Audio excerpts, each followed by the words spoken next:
सब खैरियत से होंगे and welcome to my YouTube channel. जैसे कि आप जानते हैं सेकंड ईयर की जो है कंप्यूटर साइंस की बुक हमने स्टार्ट की हुई है। आज का जो हमारा लेक्चर जी 12.10 है, यहाँ पर हम देखने वाले हैं डू वाइल लूप को किस तरह से इसका जो है प्रोग्राम किया जाता है। हमने डू वाइल लूप देखा, किस तरह से डू वाइल लूप जो है वो वर्किंग करता है, उसका सिंटेक्स क्या है। अब उसके कुछ प्रोग्राम्स हम देख रहे हैं, बहुत ज़्यादा ईजी है। अगर आप ध्यान से वीडियो सुनते हैं, देखते हैं तो यकीन करें आपको जो है वो बहुत अच्छी समझ आ जाती है। अब बातों को हम साइड पे रखते हैं और आपको ये वाला लेक्चर जो है वो मैं अब स्टार्ट करवाती हूँ। लेक्चर जो है स्टार्ट करने से पहले आपसे छोटी सी रिक्वेस्ट है कि अगर अभी तक आपने चैनल को सब्सक्राइब नहीं किया तो चैनल को सब्सक्राइब कर दें और साथ में लगे बेल आइकन को भी प्रेस कर दें ताकि आने वाली नई वीडियो का नोटिफिकेशन आपको मिल सके। और सब्सक्राइबर जो है वो बहुत ज़्यादा ज़रूरी है हमारी सपोर्ट के लिए, और आप हमें इतना प्यार करते हैं उसका लिए बहुत ज़्यादा शुक्रिया। और चलें जी अब स्टार्ट करते हैं। यहाँ पर देख लें जी अब हमारे पास स्टेटमेंट क्या है। स्टेटमेंट को आपने बहुत ध्यान से रीड करना होता है क्योंकि स्टेटमेंट में ही सब कुछ लिखा होता है। अब यहाँ पर सिंपली एक छोटी सी लाइन की स्टेटमेंट है। क्या कहा जा रही है? Write a program that display back counting from 10 to 1। ठीक है, बैक काउंटिंग जो है वो हमने 10 to 1 जो है सिंपली प्रिंट करवानी है किसके थ्रू? डू वाइल के थ्रू। ठीक है, डू वाइल लूप के थ्रू आपने बैक काउंटिंग जो है वो प्रिंट करवानी है। अब देख लें यहाँ पर आपको स्पेसिफिक बताया जा रहा है डू वाइल लूप आपने यूज करना है, इसके अलावा आपने कुछ भी यूज नहीं करना। ये हमें पता है जी प्री प्रोसेसर डायरेक्टिव है, ये हमारी मेन बॉडी जो है वो स्टार्ट होती है, मेन लिखा जाता है, ये हमारी स्टार्ट हुई बॉडी। अब यहाँ पर देखते हैं हमने यहाँ पर वेरिएबल्स जो है वो मस्ट लेने होते हैं। अगर आप कहें कि वेरिएबल्स के बगैर काम हो जाए तो यहाँ पर बिल्कुल भी नहीं होगा। ठीक है, यहाँ पर डू वाइल लूप बोला गया। अगर सिंपल उन्होंने कहा होता कि 10 to 1 करते तो प्रिंट एफ में 10 प्रिंट एफ में 9 लिख के हुए हम कर लेते, लेकिन यहाँ पर कंपल्सरी है कि डू वाइल को लूप को यूज करते हुए आपने करना है। ठीक है, अब यहाँ पर देख लें एक हमने इंटीजर टाइप का वेरिएबल लिया। हमें कैसे पता चला हमने इन टाइप का जो है वेरिएबल लेना है? अगर आप यहाँ पर देख लें तो 10 to 1 लिखा हुआ है, तो ये क्या है? हमारे पास इंटीजर है 9 10 11 1 2 3 4 5 की हमारे पास इंटीजर है, इसलिए मैंने जो है वो एक सी जो है वो वेरिएबल लिया है। किस टाइप का? उसकी डाटा टाइप क्या रखी है? इंट रखी है। ये हमें पता है CLR क्लियर स्क्रीन के लिए जो वो यूज होता है।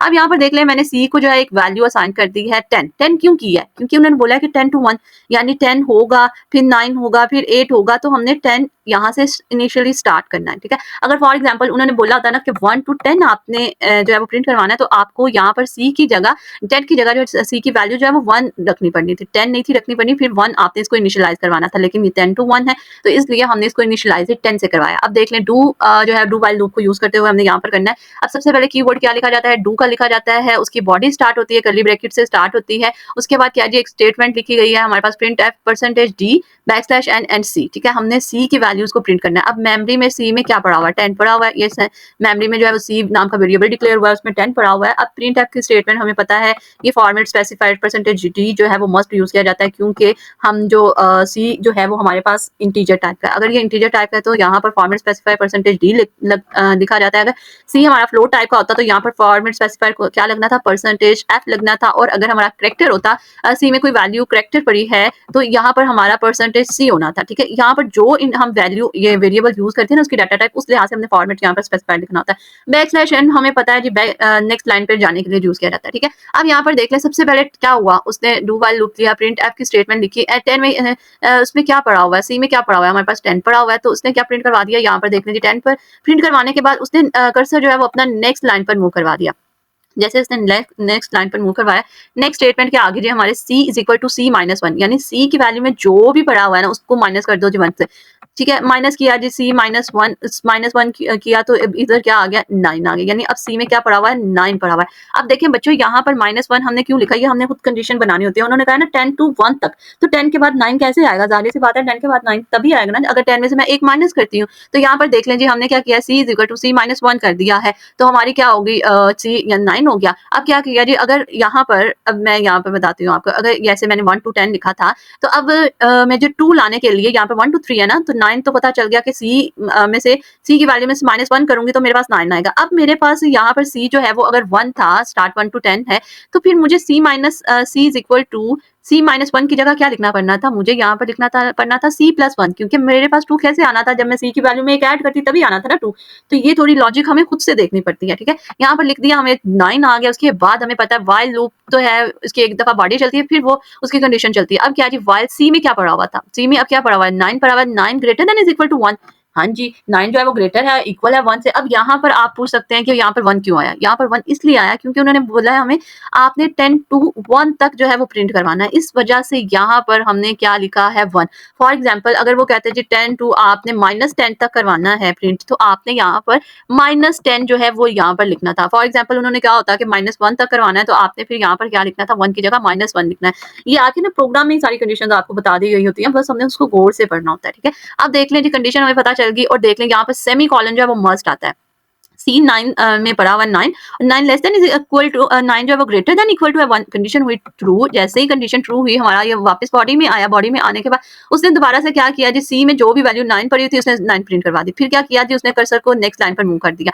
फिर वो नीचे आया। फिर उसने क्या किया जी सी -1 कर दो। सी की जो भी वैल्यू उसमें -1 कर दो। सी में अब 9 था, अब क्या आ गया जी 8 आ गया। 8 आ गया 8 आया तो फिर से उसने कंडीशन चेक की, ठीक है? कंडीशन चेक की। अब सी में क्या पड़ा हुआ है 8 पड़ा हुआ है। 8 लेस देन इज 8 जो है वो greater than is equal to 1 है, तो कंडीशन क्या ट्रू हो गई। तो ये जब तक हमारी कंडीशन फॉल्स नहीं होती यानी 1 तक नहीं आता, ये तब तक एग्जीक्यूट होता रहेगा। फॉर एग्जांपल देख लें हमारा एग्जीक्यूट हुआ 8 1 7 हुआ 6 5 4 3 2 1 पर आया। 1 भी हमारी कंडीशन ट्रू होगी। उसके बाद क्या 0 होगा ना, माइनस करते जाएंगे तो 0 हो जाएगा, ठीक है? अब 0 को चेक करेगा 0 greater than is equal to 1 ना जी ना, कंडीशन जो है वो हमारी फॉल्स होगी। तो हमारा कंसर्न जो है वो प्रोग्राम से जो है नीचे वाली स्टेटमेंट को गेट ch को पढ़ेगा और आपको जो है आउटपुट शो करवा देगा, ठीक है? ये था जो हमारा एक छोटा सा प्रोग्राम जिसमें मैंने आपको बताया किस तरह से हम 1 टू 10 और 10 टू 1 या कोई और भी अगर नंबर आपको दिया जाता है तो वो आप इजीली जो है वो कर सकते हैं। अब देखेंगे मैंने यहाँ पर बताया आपने अगर 10 टू 1 प्रिंट करवाना है ना, तो यहाँ तो मैंने सारी कंडीशन आपको बता दी। नीचे कंडीशन पे देख लेते हैं उसमें क्या था। यहाँ पे मैंने बोला था ये तो आपका था ना प्रोग्राम 10 टू 9 तक, ठीक है? सॉरी 10 टू 1 तक था। अब 1 टू 10 तक कैसे प्रिंट करवाना था? यहाँ पर हो जाना था 1 आ जाना था क्योंकि 1 से स्टार्ट होता है। उसके बाद यहाँ पर चेंजेस आनी थी जी C+1 हो जाना था। यहाँ पे माइनस था तो +1 हो जाना था। अब यहाँ पर कंडीशन जो है वो हमारी थोड़ी सी चेंज हो जानी थी। अब कंडीशन क्या हो जानी थी हमारी C जो है लेस देन इक्वल टू कहाँ तक उन्होंने क्या बोला है 1 टू 10 तक। तो लास्ट वाला डिजिट हमारा क्या है 10 है, तो मुझे यहाँ पर क्या लिखना पड़ना था 10 लिखना पड़ना था, ठीक है? 10 लिखना पड़ना था। अब ये जो है वो 1 टू 10 की कंडीशन बन जाती है, ठीक है? अब हमें पता है कैसे हमने less than is equal to लगाया।